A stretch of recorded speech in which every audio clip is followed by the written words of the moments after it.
Haleluya, na wasalimu katika jina la Bwana. Ni siku nyingine tena ambayo imempendeza Mungu, ambaye ametupa neema tena na kibali kuiona siku ya leo. Kwa hiyo tuna kila sababu ya kumshukuru Mungu, tukimwambia asante kwa yale yote aliyotutendea katika maisha yetu. Na ni siku nyingine tena ambayo tunaenda kumalizia somo letu ya habari ya hatima. Na kabla tujamaliza tulizungumza habari ya hatima, kwamba hatima ya mtu siku zote inamtegemea mtu mwenyewe. Na sasa siku ya leo tunaenda kuhitimisha kwa habari ya hatima, ya kwamba adui wa hatima yako ni ulimi wako mwenyewe. Kwa hiyo mara zote unabidi uwe makini kutumia ulimi wako ili usiweze kupelekea kwenye uharibifu. Na ili tuweze kujua tatizo au adui wa ulimi kuhusu hatima yako, tutaenda kujifunza kupitia neno la Mungu, kupitia kitabu cha Samueli wa kwanza, sura ya kwanza, mstari wa 10 hadi 13. Na tutaenda kusoma neno jinsi linavyozungumza. Samueli wa kwanza, sura ya kwanza, mstari wa 10 hata wa 13. Neno la Mungu linasema, naye huyo mwanamke alikuwa na uchungu moyoni mwake, akamuomba Bwana, akalia sana. Akaweka nadhiri, akasema, Bwana wa majeshi, ikiwa wewe utaliangalia teso la mjakazi wako na kunikumbuka, wala usinisahau mimi mjakazi wako, na kunipa mimi mjakazi wako mtoto mume, ndipo mimi nitakapompa Bwana huyo mtoto siku zote za maisha yake, wala wembe hautamfikia kichwani mwake. Ikawa hapo alipodumu kuomba mbele za Bwana, Eli akamwangalia kinywani mwake. Basi Hana alikuwa akinena moyoni mwake, midomo yake tu ilionekana kama anena, sauti yake isisikiwe. Kwa hiyo huyo Eli akamdhania kuwa amelewa. Tutaenda kujifunza habari ya huyu mwanamke ambaye anaitwa ni Hana, ambaye aliolewa na mwanaume ambaye alikuwa na wake wawili, mmoja akiwa ni Penina na yeye ni Hana. Lakini Hana hakubahatika kupata mtoto. Katika kutokupata mtoto, mume wake hakuona ni tatizo kutokuwa na mtoto, kwa sababu yeye alionyesha alimpenda. Lakini Hana, kwa sababu mke mwenzake alikuwa na mtoto, na yeye pia alikuwa anatamani kupata mtoto. Anasema walikuwa na desturi ya kwenda hekaluni na kuomba. Lakini ilifika siku Hana, kwa sababu yeye ndio alikuwa na shida ya kupata mtoto, anasema akaenda hekaluni yeye mwenyewe pasipo kumshirikisha mume wake. Tunazungumzia nini hapa? Ulimi. Tunapozungumzia kuwa makini na ulimi wako. Yako mambo hutakiwi kuyazungumza.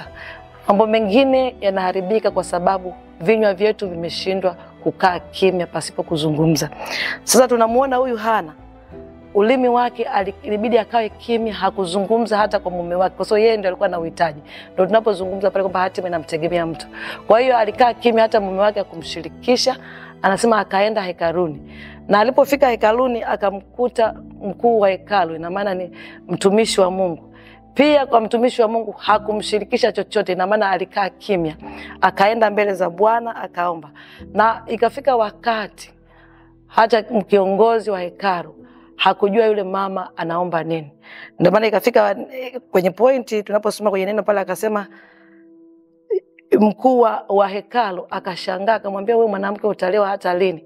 Ina maana huyu kiongozi wa hekalu hata alichokuwa anaomba yule mama hakuweza kujua ni kitu gani.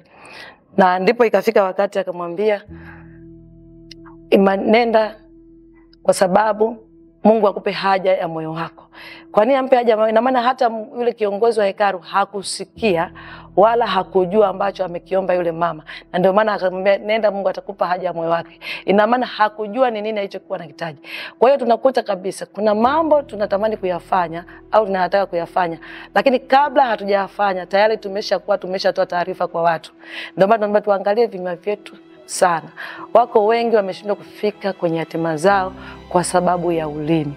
Na tukirudi huko, tukienda kusoma kwa habari ya Samson kwenye Waamuzi 16 mstari wa 4 na kuendelea pale, anasema Samson alipompata yule mwanamke Delila, kilichomponza Samson ilikuwa ni ulimi wake. Laiti angekaa kimya, asingezungumza, basi yule Delila asingejua hata asili.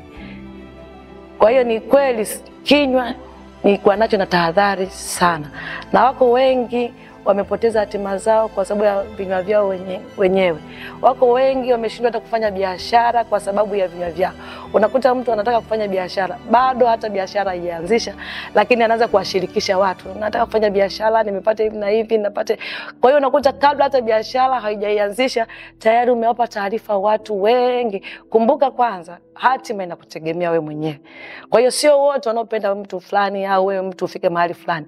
Kwa hiyo saa nyingine vinywa vyetu katika kunena kwetu ndio vinatupelekea mpaka tunaharibu kufika kwenye hatima zetu. Tukiachilia habari za Samson, tunarudi kwa Eva alipokuwa kwenye bustani ya Eden pamoja na Adam. Eva alirubuniwa na nyoka. Nyoka akamfuata akamuuliza Eva, "Ni kweli mmeambiwa msile matunda ya mti wa kati wa ujuzi wa mema na mabaya?" Na nyoka alikuwa anajua habari yote hii ambayo Adam aliambiwa na Mungu. Kwa hiyo alikuwa anataka kujidhibitishia kupitia kwa Eva. Na Eva kupitia ulimi wake akasema, "Ni kweli Bwana amesema tusile matunda ya mti wa kati." Kwa hiyo unaona kinywa cha Eva kimepelekea wakaondolewa kwenye Eden. Yote ni kwa sababu ya ulimi. Kwa hiyo ninawasihi kabisa tuwe makini na ulimi. Ulimi ni hatari sana, unatuletea madhara makubwa na tupelekea tusifike hata kwenye hatima zetu. Ulimi wako utaamua nini kitokee kwenye maisha yako. Ulimi wako utakufanya ule mema au mabaya. Ulimi wako unaweza kukufanya uishi au ufe. Ndio maana tunasema tuwe makini sana na ulimi. Ni hatari sana. Ulimi umepoteza hatima nyingi za watu. Ulimi umepelekea mafarakano mengi kwa watu. Kwa hiyo tuwe makini sana na ulimi wetu na maana vinywa. Na Mungu awabariki. Tuonane tena kwenye kipindi kijacho siku ya Alhamisi, na Mungu awabariki.